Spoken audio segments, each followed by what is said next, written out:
ಆ ಒಂದು ರೈತರ ನೋವು ಕಳೆದ ಸುಮಾರು 450-470 ದಿನಗಳಿಂದ ನಿರಂತರವಾಗಿ ಅಲ್ಲಿಯ ರೈತರು ಏನು ಪ್ರತಿಭಟನೆ ಮಾಡ್ತಾ ಇದ್ದಾರೆ. ಅಲ್ಲಿ ಅತ್ಯಂತ ಯಶಸ್ವಿಯಾಗಿ ಕೃಷಿ ಕೆಲಸಗಳು ನಡೀತಾ ಇದೆ. ತೆಂಗಿನ ತೋಟ, ಅಡಿಕೆ ತೋಟಗಳು, ರೇಷ್ಮೆ ಬೆಳೆ ಬೆಳೆಯತಕ್ಕಂಥದ್ದು, ಎಲ್ಲ ರೀತಿಯ ಒಂದು ಹೈನುಗಾರಿಕೆಯಲ್ಲಿ ಈಗ ತಿಂಗಳಿಗೆ 6 ಲಕ್ಷ ಲೀಟ್ರೇನೋ ಹಾಲನ್ನು ಹಾಕ್ತಾಯಿದ್ದೀವಿ ಅಂತಾರೆ. ಅಂಥ ಸ್ಥಳದಲ್ಲಿ ಇವತ್ತು ಅವ್ರನ್ನೆಲ್ಲ ಒಕ್ಲೆಬ್ಬಿಸ್ತಕ್ಕಂಥ ಕೆಲಸ ಮಾಡ್ತಾ ಇರತಕ್ಕಂಥದ್ದು ಪ್ರತಿಭಟನೆ ಏನಿದೆ. ಸರ್ಕಾರ ಹಲವಾರು ರೀತಿಯಲ್ಲಿ ಅಲ್ಲಿ ಪ್ರತಿಭಟನೆ ಮಾಡ್ತಾ ಇರತಕ್ಕಂಥವ್ರು ಮತ್ತು ಬೆಂಬಲ ಕೊಡಲಿಕ್ಕೆ ಹೋದವರಿಗೆ ಪೊಲೀಸ್ ಇಲಾಖೆ ವತಿಯಿಂದ FIRಗಳನ್ನು ಹಾಕಿ ತೊಂದರೆ ಕೊಡ್ತಾ ಇರ್ತಕ್ಕಂಥದ್ದು. ನಾನು ಈಗಿನ ಗೃಹ ಸಚಿವರು ಹೊಸದಾಗಿ ಬಂದಿದ್ದಾರೆ, ಈಗ ಅವರ ಹೇಳಿಕೆನೂ ನಾನು ಗಮನಿಸಿದ್ದೇನೆ ದೆಹಲಿಯಲ್ಲಿದ್ದಾಗಲೇ. ಅವರು ಯಾವುದು FIRಗಳನ್ನೇ ಹಾಕಿಲ್ಲ ಅಂತೇಳಿದ್ರೆ ಇವತ್ತು FIR ಹಾಕಿದ್ರೆ ತೆಗೆಸ್ತೀವಿ ಅಂತ ಹೇಳ್ತಾರೆ. ಈ ರಾಜ್ಯದಲ್ಲಿ ಯಾವೊಂದು ಪ್ರಜಾಪ್ರಭುತ್ವದ ವ್ಯವಸ್ಥೆಯಲ್ಲಿ ವಿರೋಧವನ್ನು ವ್ಯಕ್ತಪಡಿಸ್ತಕ್ಕಂಥದ್ದಕ್ಕೆ ಶಾಂತಿಯುತವಾಗಿ ಪ್ರತಿಭಟನೆ ಮಾಡ್ತಕ್ಕಂಥವ್ರ ಮೇಲೆ ದಬ್ಬಾಳಿಕೆ ಮಾಡಿ ಪೊಲೀಸ್ ಇಲಾಖೆಯ ದೌರ್ಜನ್ಯ ಇವತ್ತೇನು ನಡೀತಾ ಇದೆ.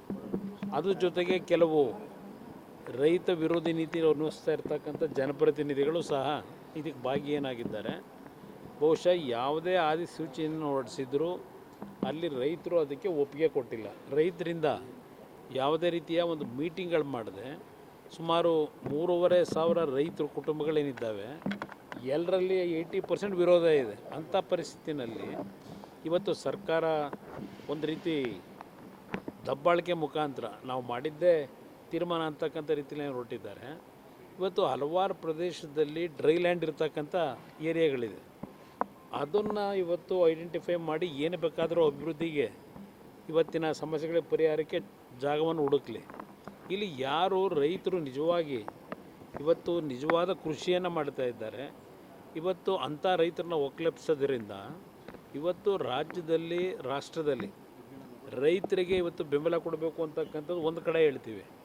ಇವತ್ತು ಆಹಾರ ಉತ್ಪಾದನೆ ಇರ್ಬೋದು ಮತ್ತು ಬೇರೆ ಬೇರೆ ದೇಶಗಳಿಗೆ ರಫ್ತು ಮಾಡ್ತಕ್ಕಂಥ ರೀತಿಯ ಒಂದು ತೋಟಗಾರಿಕೆ ಒಂದು ಕೃಷಿ ಕೆಲಸವನ್ನು ನಿರ್ವಹಣೆಯನ್ನು ಮಾಡ್ತಾ ಇದ್ದಾರೆ.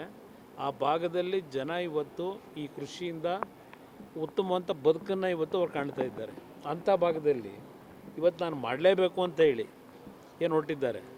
ಅವತ್ತು ನಾನೇನು 2006ನೇ ಇಸ್ವಿನಲ್ಲಿ 5 ಟೌನ್ಶಿಪ್ಗಳನ್ನು ಮಾಡಬೇಕು ಅಂತಕ್ಕಂಥದ್ದು ನಿರ್ಧಾರ ಮಾಡಿದ್ದು ನಾನೇ. ಯಾತಕ್ಕೆ ಮಾಡಿದೆ? ಬೆಂಗಳೂರು ನಗರದಲ್ಲಿ ಯಾವೊಂದು ಜನಸಂದಣಿ ಒತ್ತಡ, ಬೆಂಗಳೂರು ಒಂದು ಸ್ಯಾಚುರೇಟೆಡ್ ಪಾಯಿಂಟ್ಗೆ ನಾವು ಡೆವಲಪ್ಮೆಂಟಲ್ಲಿ ನಾವು ರೀಚ್ ಆಗಿದ್ದೇವೆ. ಅದರಿಂದ ಬೆಂಗಳೂರಿನ 30 ಕಿಲೋಮೀಟರ್ ವ್ಯಾಪ್ತಿಯ ಹೊರಗೆ 5 ಟೌನ್ಶಿಪ್ಗಳನ್ನು ಮಾಡಬೇಕು ಅಂತಕ್ಕಂಥದ್ದು ಮಾಡಲಿಕ್ಕೆ ಹೊರಟಾಗ ಇದೇ ಕಾಂಗ್ರೆಸ್ಸು ವಿರೋಧ ಮಾಡಿದ್ರು. ಸತ್ಯಶೋಧನಾ ಸಮಿತಿ ಅಂತ ಮಾಡಿ ಅವತ್ತು ವಿರೋಧ ವ್ಯಕ್ತಪಡಿಸಿದಂಥದ್ದೇನಿದೆ ಅದರ ಹಿನ್ನೆಲೆ ಮತ್ತು ಅಲ್ಲಿಯ ಜನತೆಯ ಭಾವನೆಗಳಿಗೆ ಸ್ಪಂದಿಸಿ ಆ ಒಂದು ಯೋಜನೆ ಮಾಡ್ತಕ್ಕಂಥದ್ದನ್ನು ಸ್ಥಗಿತಗೊಳಿಸಿದ್ದು.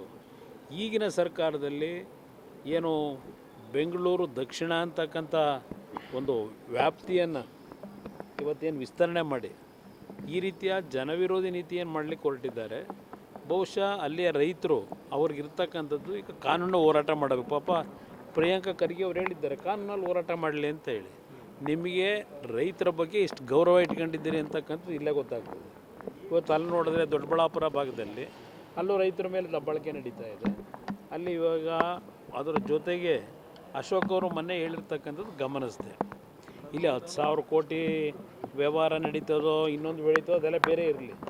ಅಲ್ಲಿ ಇರ್ತಕ್ಕಂಥದ್ದು ಏನು ಸರ್ಕಾರದಲ್ಲೇ ತೀರ್ಮಾನ ಆಗಿರ್ತಕ್ಕಂಥದ್ದು 5% ಎಬೋವ್ ಬಂದರೆ ಯಾವುದೇ ಟೆಂಡರ್ಗಳನ್ನು ಅಕ್ಸೆಪ್ಟ್ ಮಾಡಬಾರ್ದು.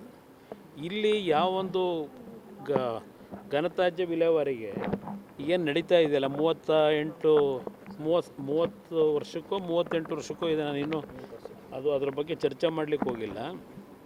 30 ವರ್ಷಕ್ಕೆ 38,000 ಕೋಟಿ ಇವತ್ತು ವೆಚ್ಚದಲ್ಲಿ ಒಂದು ಕಂಪ್ನಿ ಕೊಡಲಿಕ್ಕೆ ಹೊರಟಿದ್ದಾರೆ, ರಾಮ್ಕಿ ಕಂಪ್ನಿಗೆ. ಆ 38 ವರ್ಷದ ಜೊತೆಗೆ ಮತ್ತಿನ್ನೂ 35 ವರ್ಷ ಆಮೇಲೆ ಮತ್ತೆ ಮುಂದುವರಿಸ್ಬೋದು ಅಂತ ಹೇಳಿ. ಮುಂದಿನ ದಿನಗಳಿಗೆ ಏನಾಯ್ತದೆ, ಯಾವ್ಯಾವ ಟೆಕ್ನಾಲಜಿ ಬಂದಿರ್ತದೆ ಇದೆಲ್ಲ ನಮಗೇನು ಗೊತ್ತಿದೆ. ಹಲವಾರು ರೀತಿಯ ಟೆಕ್ನಾಲಜಿಗಳು ಇವತ್ತು ಬರ್ತಾಯಿದೆ. ಇವತ್ತು 38 ವರ್ಷಕ್ಕೆ ಕೊಡ್ತಕ್ಕಂಥ ಅವಶ್ಯಕತೆ ಏನಿದೆ? ಕೊಡ್ತಾ ಇರತಕ್ಕಂಥದ್ದು ಯಾವ ಆಧಾರದ ಮೇಲೆ ಕೊಡ್ತಾರೆ? ಫೈನಾನ್ಸ್ ಇಲಾಖೆಯಿಂದ ವಿರೋಧ ಇದೆ. ಆರ್ಥಿಕ ಇಲಾಖೆ ಅಧಿಕಾರಿಗಳು ವಿರೋಧ ವ್ಯಕ್ತಪಡಿಸಿದ್ದಾರೆ. ಅದು 19%, 18% ಎಬೋವ್ಗೆ. ಇವತ್ತು ಅದೇನೋ 21 ಪ್ಯಾಕೇಜೋ 22 ಪ್ಯಾಕೇಜೋ ಅದೆಲ್ಲ ಇದೆ. ಆಮೇಲೆ ಒಂದು ಸಲ ಮಾತಾಡೋಣ ಕೂತ್ಕೊಂಡು ನಿಧಾನಕ್ಕೆ. ಅದರಲ್ಲಿ ಒಂದು ಪ್ಯಾಕೇಜ್ ಬಿಟ್ಟರೆ ಇನ್ನು ಉಳಿದಿದ್ದೆಲ್ಲ 17-18% ಎಬೋವ್ ಇದೆ. ಅದರ ವಿರುದ್ಧ ನಾವು ತಕರಾರೆಲ್ಲ ತೆಗೆದಿರೋದು ವಿರೋಧ ಪಕ್ಷಗಳು.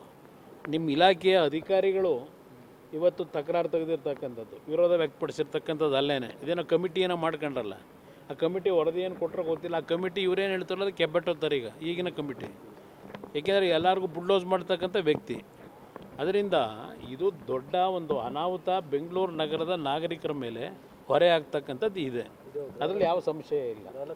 ಅದು ನೋಡೋಣ, ಗೃಹಲಕ್ಷ್ಮಿದು ಈಗ ಅದೇನೋ ಒಂದು ಮೃತರಾಗಿದ್ದಾರೆ, ಅವರಿಗೆಲ್ಲ ಅವ್ರ ಅಕೌಂಟಲ್ಲಿ ದುಡ್ಡು ಹೋಗ್ತಿದೆ. ಇದೆಲ್ಲ ಹೊಸದಾಗಿ ಏನು ಶುರು ಮಾಡ್ಕೊಂಡವರು ಸುಮಾರು 2 ಲಕ್ಷ 4 ಲಕ್ಷ ಇವತ್ತು ಕಡಿತಗೊಳಿಸಬೇಕು ಅಂತ ಹೇಳಿ ಅದು ಏನೇನು ಮಾಡ್ತಾರೆ ನೋಡೋಣಂತೆ.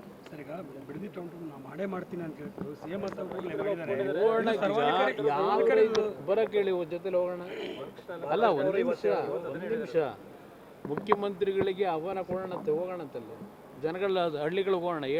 8 ಹಳ್ಳಿ ಇವ್ರು ಮಾಡಿದಾರಲ್ಲ, ಹೋಗೋಣಂತೆ ಹಳ್ಳಿಗಳಿಗೆ. ಹಳ್ಳಿಲಿ ಜನ ಎಷ್ಟು ಜನ ಅದಕ್ಕೆ ಒಪ್ಪಿಗೆ ಕೊಟ್ಟಿದ್ದಾರೆ? ಎದುರುಗಡೆ ಚರ್ಚೆ ಆಗಲಿ, ಪ್ರತ್ಯಕ್ಷವಾಗಿ ಚರ್ಚೆ ಮಾಡೋಕ್ಕೆ ತಯಾರಾಗಿದ್ದಾರೆ. ಜನವೇ ತಯಾರಾಗಿದ್ದಾರೆ. ನಾನು ಹೋಗ್ಬೇಕಾಗಿಲ್ಲ.